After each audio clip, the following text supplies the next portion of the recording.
So this is Friday. Another week done bit the dust. August the 2nd. If y'all remember, yesterday I were talking about cutting the mortise and tenons and all like that. And that my wife and my daughter and granddaughter, they were going to do canning. So I thought I could spend the day down here in the shop. No. I did get a mortise and tenon right here, and I've got this a little over halfway. But good friend of mine, he, me and him went to lunch and went and looked at a sign, so I may get a job drilling holes in Lexan, if you know what I mean. So, so I didn't get to spend the time in the shop that I was hoping to, but I will tell you this. You know, I remember the tape yesterday. I did not remember the tape today. But I will tell you this. You know, I'd like to get this done, but I've spent so much, I was contracting for a while, and there's always a deadline. There's always, it's going to cost you this if you don't do this on time. And I spent all my career fighting the clock and all that, you know. Well, if I was going to fight a clock with this, I just will go back to work. If I get it done, I like to get it done, but if I don't, fine. But if I do, fine. I had a friend of mine, you know, we're going to go over this here in just a second. I had a friend of mine, well, a neighbor, lives 3 doors down. He come up here on a Saturday. I was working at the time. I hadn't retired yet. This has probably been 3 or 4 years ago. I won't never forget it, and what I told him I meant. He come up here and he knocked on the door, and it was a Saturday, and I was down in the shop. I was peeling, working, and I had a lot to do, but, well, anyway, he tapped on the door. And of course, I hollered, come in. I went and opened the door, and he just backed up. I said, what's the matter, Bill? And he just, man, I hate to bother you down here working. But I got a question. And I said, well, come on here. He said, no, you know. So I explained to him. I said, Bill, you're my neighbor. You're my friend. If I ain't got time to stop and talk to you, ain't much to me, is it? Because this ain't work. This is what I enjoy. So if I don't have time to stop and talk to a neighbor, I just lock up and go into the house. Because if I have to get this done, I just will go back to work and make money. So, no, I didn't get to spend the time on it yesterday, but that's all right. If it's 2 weeks from now and I get it done, that's all right. That's the thing about it is that when it gets to where this is a job, I will find something else to do. Right now, this is what I enjoy. I met a guy, well, he was my pipe layer.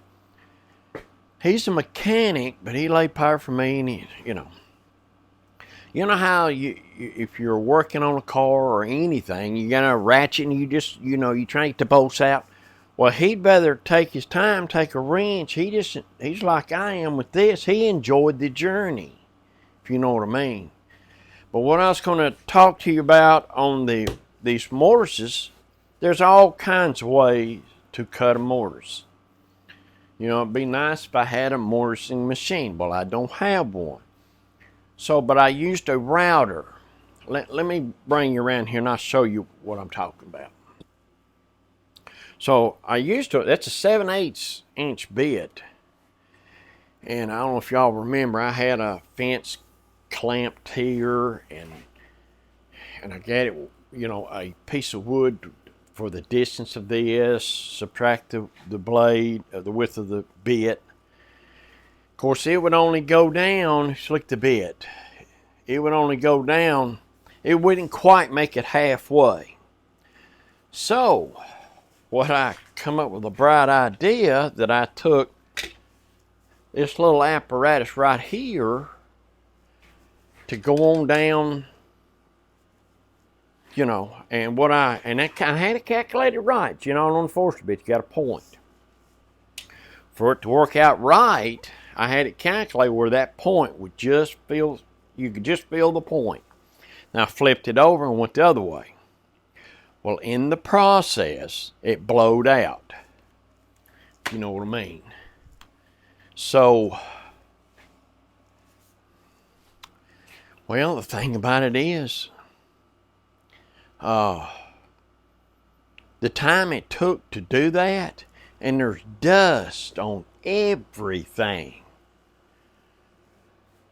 It's not a good way to hook a dust collector up to it. So what I'm doing, and I finished that one out with the hand tools, and I got my chisels and my mallet. I just went to work on it, and you'll be surprised how quick you can get that thing down there. Get your chisel good and sharp. It's not a lot of noise. No dust is being generated. So that's what I did. And that's what I'm going to do with the other two. I'm going to just go ahead and do them by hand. It doesn't really, by the time you get your fence set up and dialed in and all of that, and then only just go halfway, I don't know if it ain't just about as quick just to take your hand chisels and just go to work. So I was going to show that, a little bit of that to you, how I do that by hand. And it's not as time consuming as you think, and it's a lot more relaxing. And let me get set up and I'll show you. I'll hit a lick or two right there. So a lot of times I'll start the next one. Once I start it, so I've already started this one, and I already got this one actually I got less than half to go. But what you do is you start and you go gentle to preserve that edge, and then once you get down to this point right here, you just let this thing happen.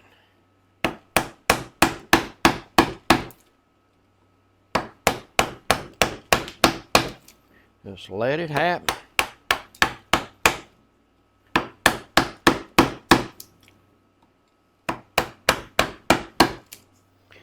Actually, if, you know, without all that racket, you can carry on a conversation, and I don't know, I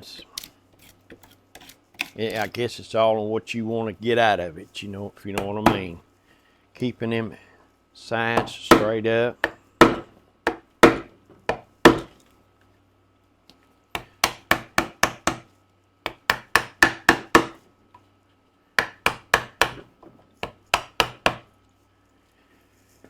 So, you know, I found this right here just about as quick.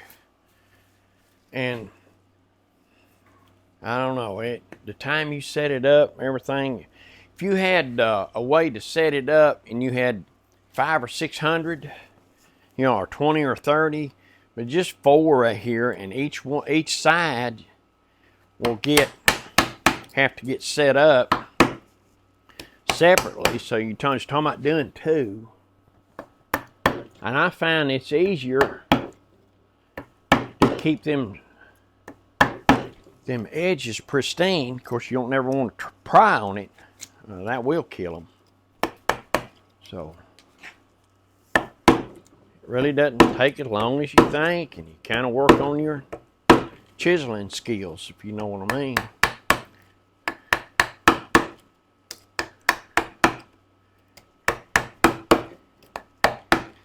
But on pines or softwood, one of the days I'm gonna get me one. These are 25 degrees bevel.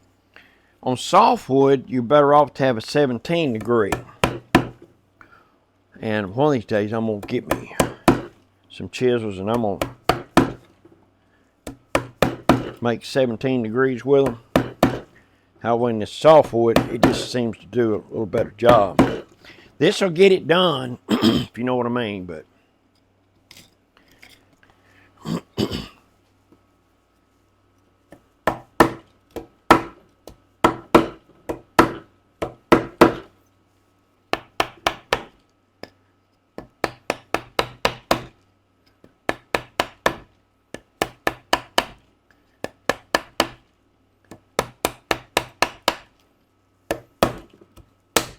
there, it went through.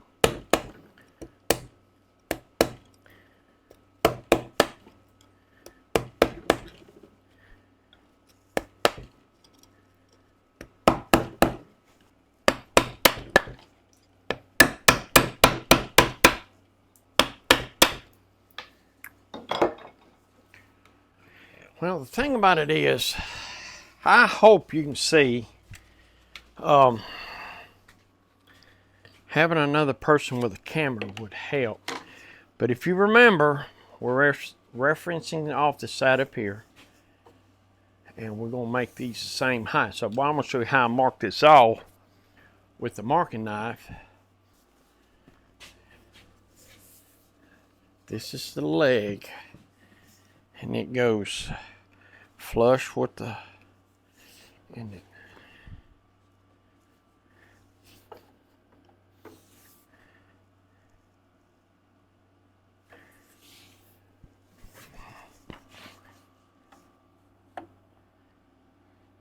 okay. Might be better from here anyway. So this is my reference side. So I'm making it the same place here. So therefore I'm flush with here. Yeah.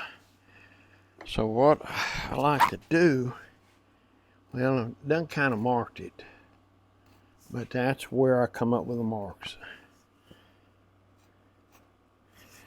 Okay, so after you cut the tenon,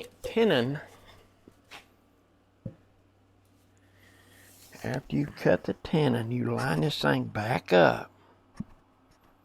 You want to see the mark, because when you mark an original, naturally you've got to cut beside the mark.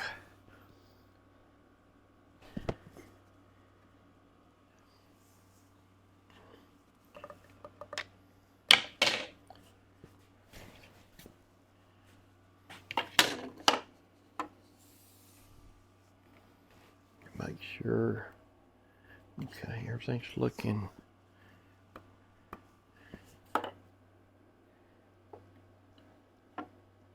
Okay, so with that marked,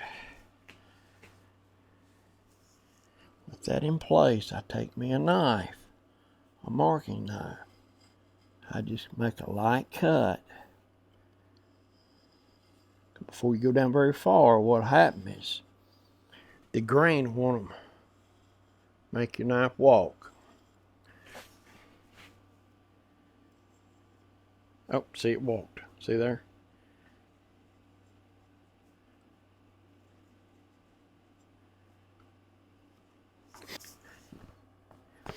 To get your tenon cut, you need to mark this side.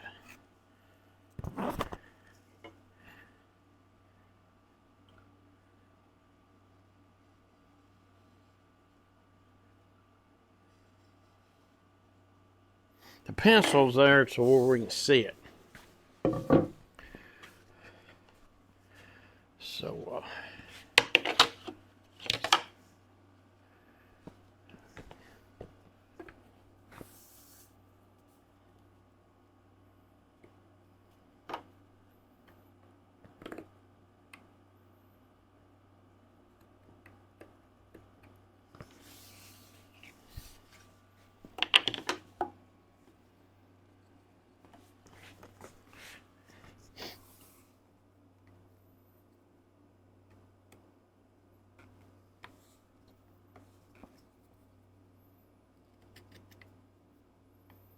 And take your time and get it like you want it. Once you go to cutting on it, it's kind of late then, if you know what I mean. So what I do, I find that knife mark. Hold if you're looking at it from here, you can hold it straight up and just give it a little tap.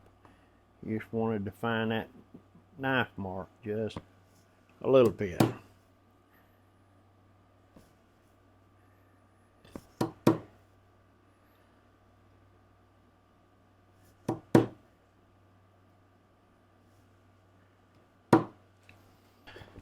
What you want to do is taper that dude right to that knife line to identify it just a little bit more. You kind of want to take your time right here and make sure. I got a wider chisel. Will make it easier right there. You'll make it now. The further you go, the rougher you can get with it. It's not time to get rough yet.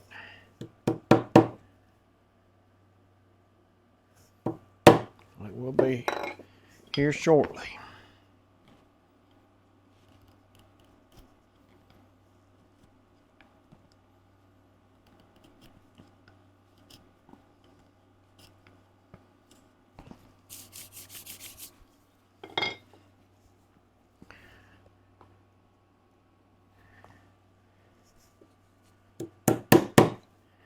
Get just a little bit rougher with it.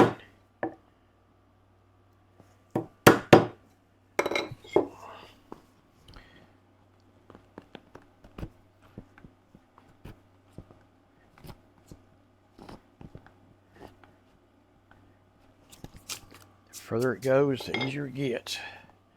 Here in a minute, we'll be able to whale the tar out of it.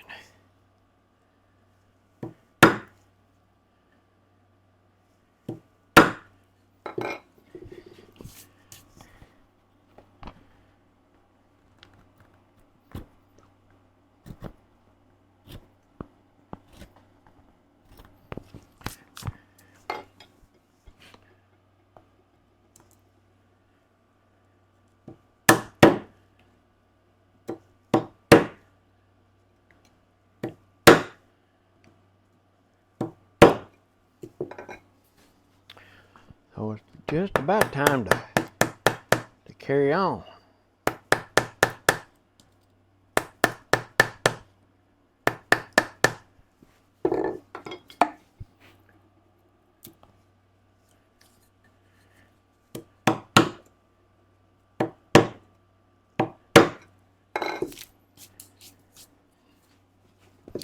I hope y'all can see. Let me try to, right where I'm at, it's where you need to be. Let me I'm gonna try to do this and not get in the way, if you know what I mean. Yeah.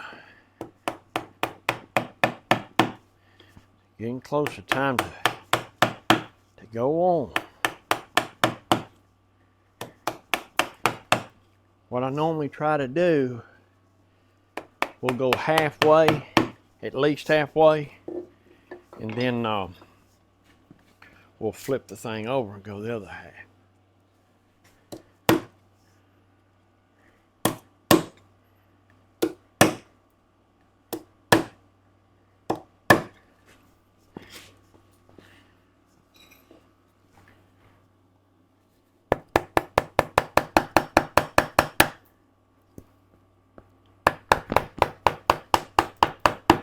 You never want to pry on that edge. We got some nice crisp edge right there.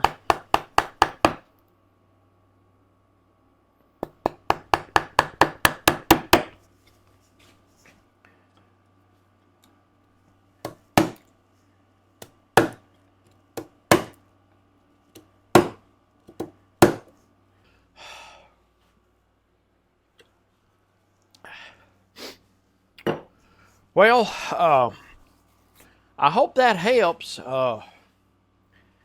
One thing about it, and when you're doing it by hand that way, you get a pretty good little workout, if you know what I mean.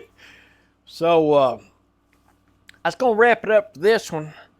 If y'all see something or know something that you'd like to see, leave me a comment, and we'll see if we can't make it happen.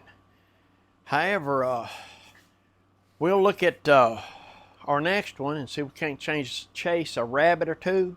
You don't never know. So, well, listen, this is Friday. Y'all have a wonderful weekend, and I will see you guys on the next one. And gals. And I know there's some gals out there, and there's some good woodworking gals out there, right? Yeah, it ain't just guys. So we will see y'all on the next one.